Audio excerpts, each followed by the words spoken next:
In a recent turn of events, it appears Russell Brand has been accused of heinous sexual crimes, putting himself firmly in the crosshairs of the establishment and the corporate press. The journalist class once again proving that they may not be trustworthy by levying extreme allegations against someone with zero factual basis and no proof. Here's the interesting thing. This wasn't brought to the police. There were no police reports written. This was brought to the journalists and the corporate press. Isn't that just fascinating? You would think that if you wanted to do was charge someone in the law, what you would do is you would go through the process of the law.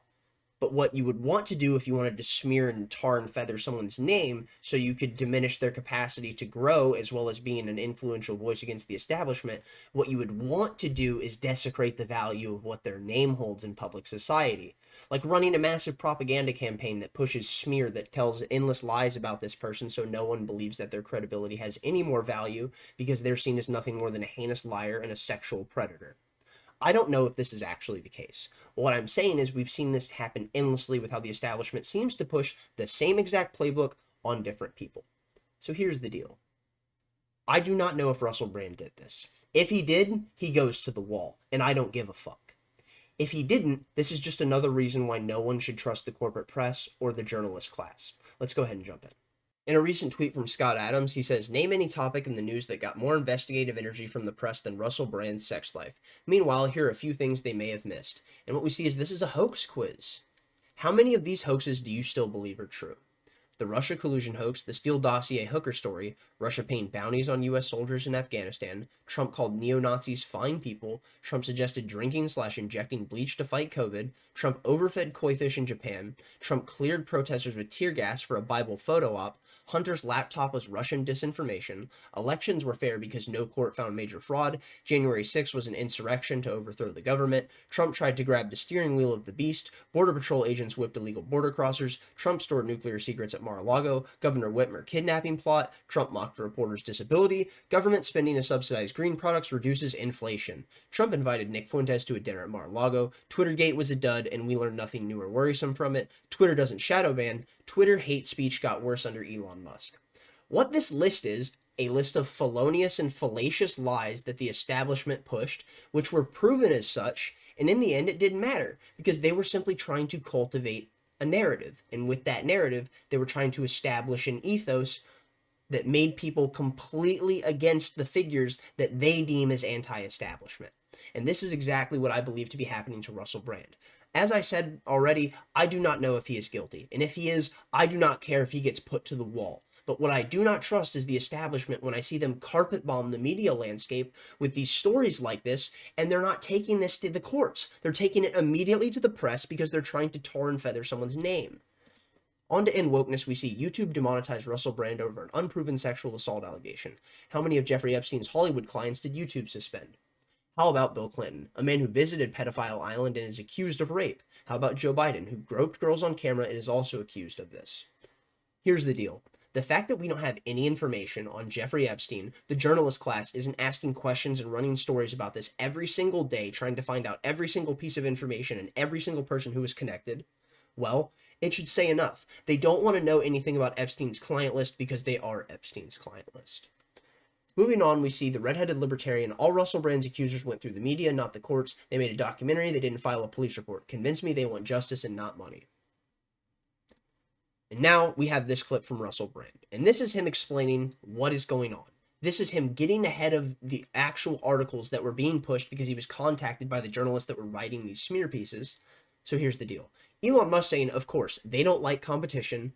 Ian Miles Chong in response, there's more of us than there are of them. We just need to keep speaking. Andrew Tate coming in saying this is a matrix attack. And here we see Viva Fry.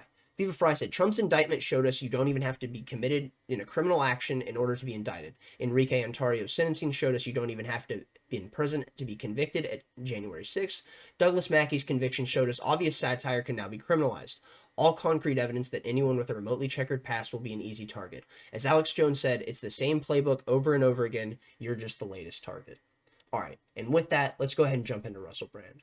Hello there, you Awakening Wonders. Now, this isn't the usual type of video we make on this channel where we critique, attack, and undermine the news in all its corruption, because in this story, I am the news. I've received two extremely disturbing letters, or a letter and an email, one from a mainstream media TV company, one from a newspaper, listing a litany of extremely egregious and aggressive attacks, as well as some pretty stupid stuff, like my community festival should be stopped, that I shouldn't be able to attack mainstream media narratives on this channel. But amidst this litany of astonishing, rather baroque attacks are some very serious allegations that I absolutely refute. These allegations pertain to the time when I was working in the mainstream, when I was in the newspapers all the time, when I was in the movies, and as I've written about extensively in my books, I was very, very promiscuous. Now, during that time of promiscuity, the relationships I had were absolutely always consensual. I was always transparent about that then, almost too transparent. And I'm being transparent about it now as well. And to see that transparency metastasized into something criminal that I absolutely deny makes me question, is there another agenda at play? Particularly when we've seen coordinated media attacks before, like with Joe Rogan when he dared to take a medicine that the mainstream media didn't approve of. And we saw a spate of headlines from media outlets across the world using the same language. I'm aware that you guys have been saying in the comments for a while, watch out, Russell, they're coming for you, you're getting too close to the truth. Russell Brand did not kill himself. I know that a year ago there was a spate of articles, Russell Brand's a conspiracy theorist, Russell Brand's right wing. I'm aware of news media making phone calls, sending letters to people I know for ages and ages. It's been clear to me, or at least it feels to me, like there's a serious and concerted agenda to control these kind of spaces and these kind of voices. And I mean my voice along with your voice. I don't mind them using my books and my stand-up to talk about my promiscuous consensual conduct in the past. What I seriously refute are these very, very serious criminal allegations. Also, it's worth mentioning that there are witnesses whose evidence directly contradicts the narratives that these two mainstream media outlets are trying to construct, apparently in what seems to me to be a coordinated attack. Now, I don't want to get into this any further because of the serious nature of the allegations, but I feel like I'm being attacked, and plainly they are working very closely together. We are obviously going to look into this matter because it's very, very serious. In the meantime, I want you to stay close, stay awake, but more important than any of that, if you can, please stay free. Straight from the horse's mouth, claiming innocence, and as I said, we do not know if this is the case. But there has been no evidence presented, run through a court of law, to convict this man of what is arguably one of the most heinous crimes imaginable. And we will be getting into the wording that is placed in the articles that is distributed by the corporate press, and how genuinely fucking evil it is to conflate certain things with each other. Let's go ahead and jump into this. An example of why the corporate press hates Russell Brand so much. This is our media special. Why is life expectancy in decline? Is our food system rigged to keep us sick? Does Big Pharma put profits over your health? I wonder why the establishment hates this guy. Let's go ahead and see what he has to say. This is our medical special, our longevity show. We aim to keep you alive longer. We've got Dr. Paul Saladino. He's our first doctor. He's going to be talking about the rising trend of the carnivore diet and its efficacy. Does it work? We've been told that meat is bad for us, but when I look at the science, I think meat is good for humans nutritionally. You and I can talk about the ethics. We're also going to talk to Dr. Rhonda Patrick. And so I started looking into this research, and like there's something going on in the brain. Dr. Mark Hyman, who looks like Jon Stewart, but talks like a medical expert. We're in a bit of a crisis, and unless we revolutionize the way we grow food, the food we produce, the food we market, the food we eat, we're in trouble. And if you're joining us on Rumble, you will see Dr. Peter Attia. What is it about our finitude that obsesses us? Why are we trying to extend life?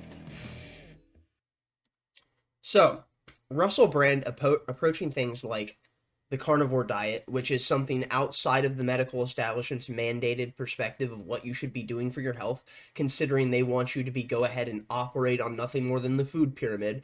By the way, the food pyramid deems that eating 4 ounces of red meat, poultry, and eggs is all of the protein that you need in a day.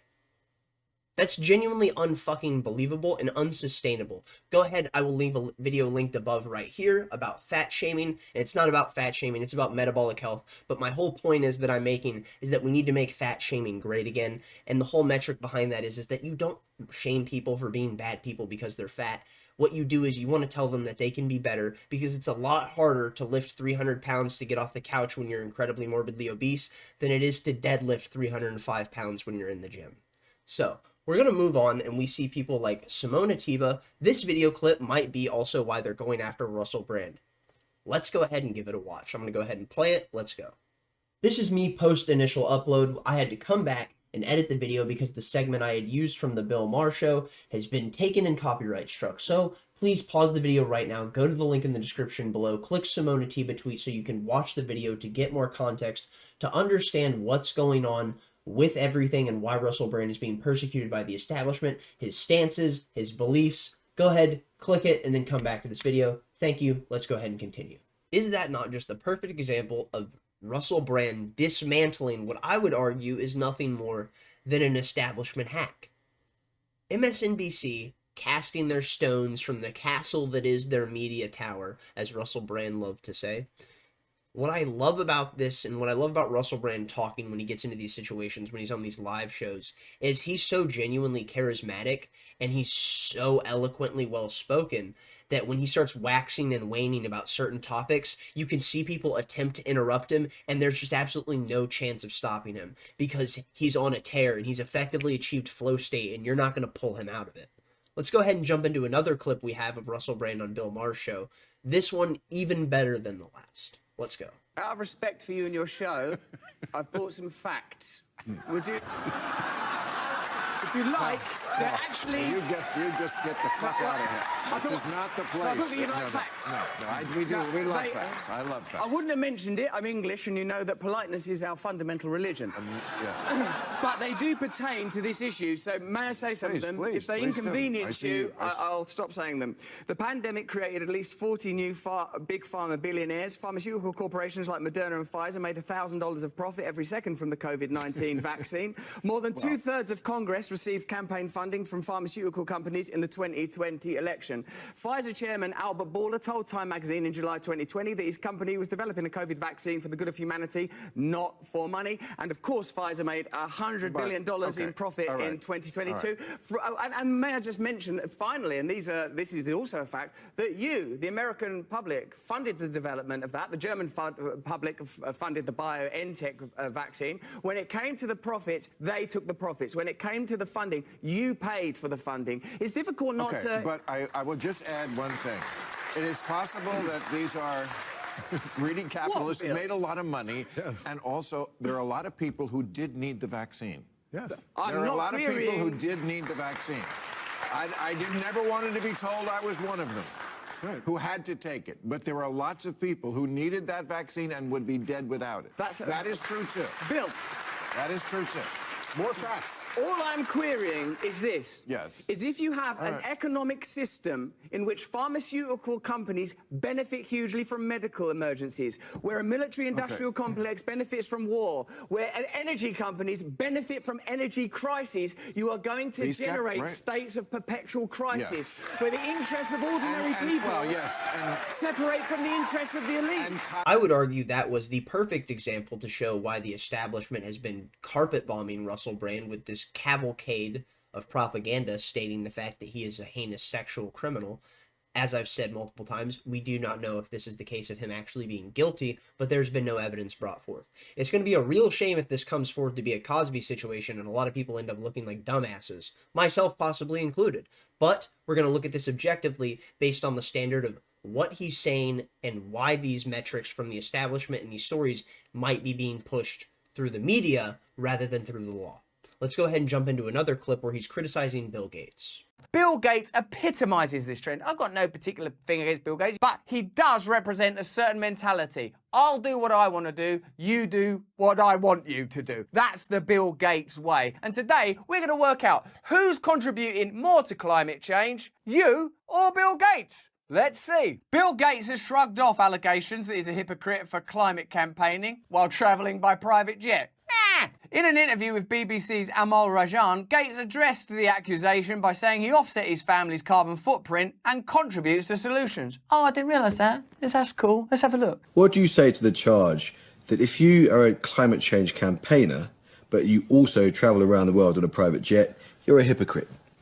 Well, I by the gold standard of funding Climeworks to do direct air capture that far exceeds my family's carbon footprint. So, should I stay at home and not come to Kenya and learn about farming and malaria? Yeah. You know how you're just making up a reason for why you should be able to do what you want to do? Everyone feels like that. We all feel like we should be able to do what we want to do and that we make mistakes and we're not perfect, so we try our best to make it up how we can. And guess what? That's what you do as well. So, in a way, you should stop telling us what to do, shouldn't you? Anyway, I'm comfortable. Comfortable with that? I bet you are. 30,000 feet reclining on a beige lazy boy. With the idea that not only am I not part of the problem by paying for the offsets, but also through the billions that my Breakthrough Energy group is spending,